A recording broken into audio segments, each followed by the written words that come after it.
Assalamualaikum warahmatullahi wabarakatuh. Perkenalkan, nama saya Yogi Ade Putra dari kampus Universitas Putra Indonesia YPTK Padang.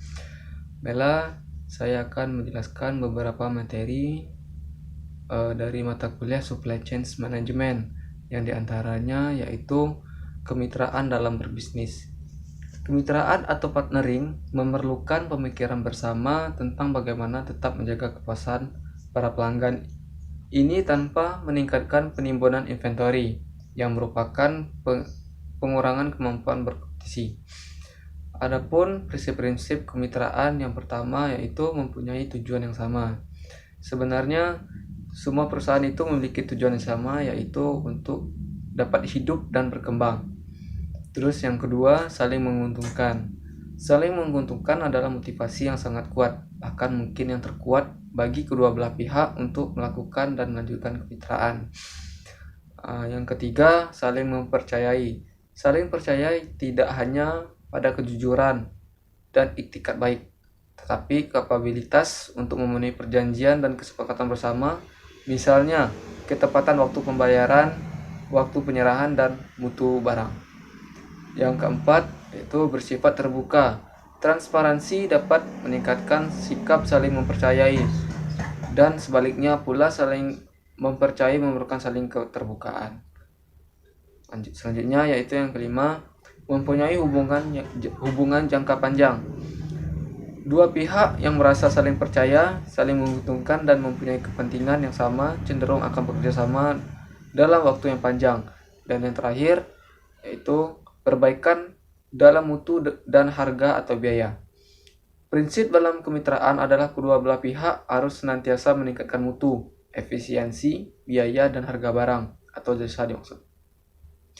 Jadi, perbaikan terus-menerus dalam mutu dan harga barang merupakan kepentingan kedua belah pihak. Kunci dari semua itu adalah semuanya harus menganggap dan memperlakukan semua perusahaan dalam jaringan atau rangkaian rantai sebagai suatu totalitas yang satu, atau sebagai total enterprise. Total enterprise sekarang menjadi semacam filosofi baru yang dianut oleh mereka yang mau dan berhasil dalam berkompetisi.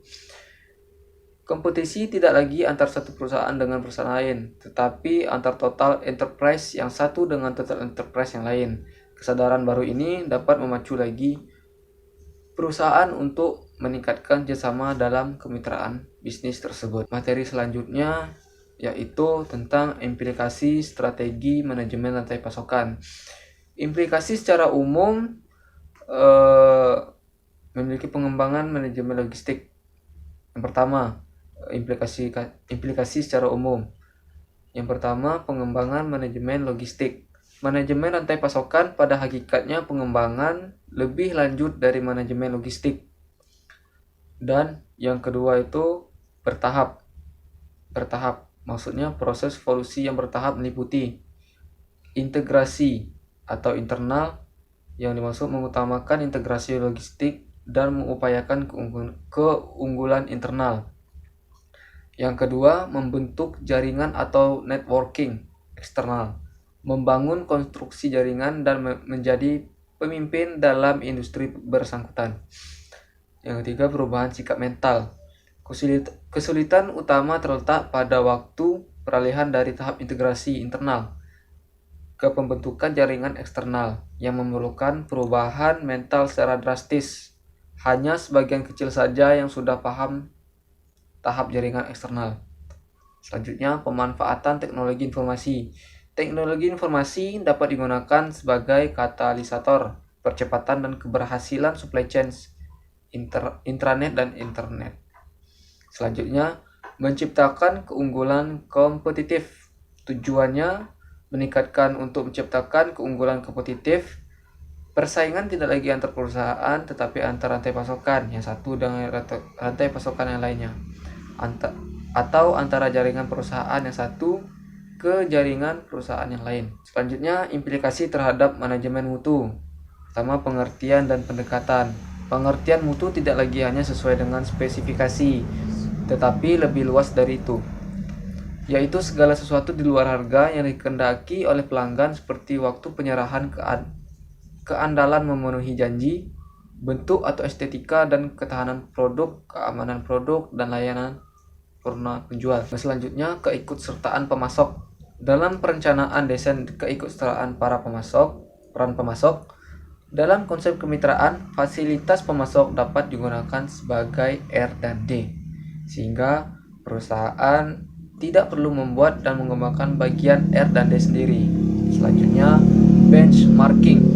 Benchmarking merupakan untuk mengendalikan mutu. Salah satu hal yang paling efektif digunakan adalah benchmarking, yang perlu di benchmarking sesuai dengan asosiasi antar industri.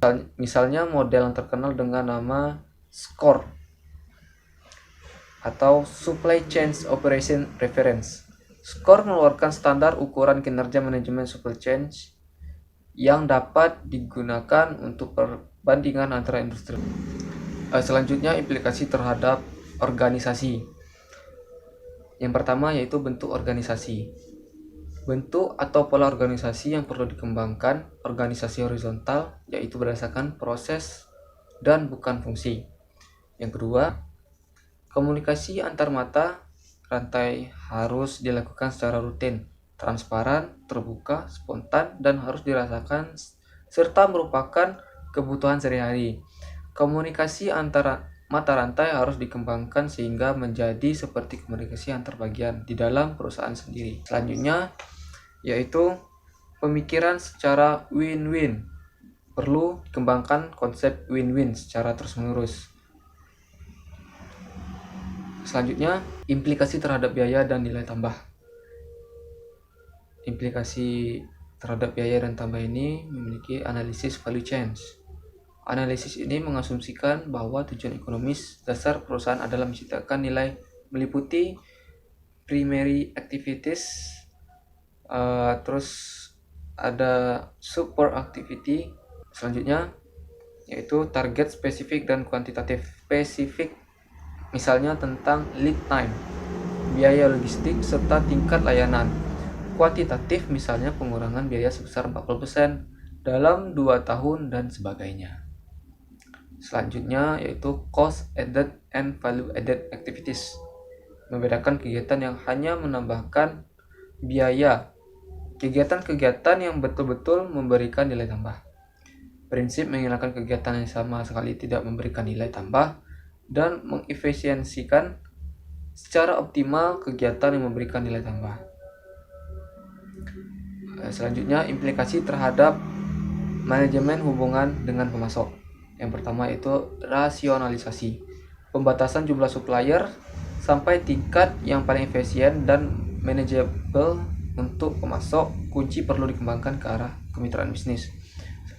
Selanjutnya, kemitraan bisnis dimulai dengan kemitraan supplier buyer untuk para pemasok kunci dan dikembangkan dengan kemitraan ke arah perusahaan hilir, yaitu distributor atau retailer.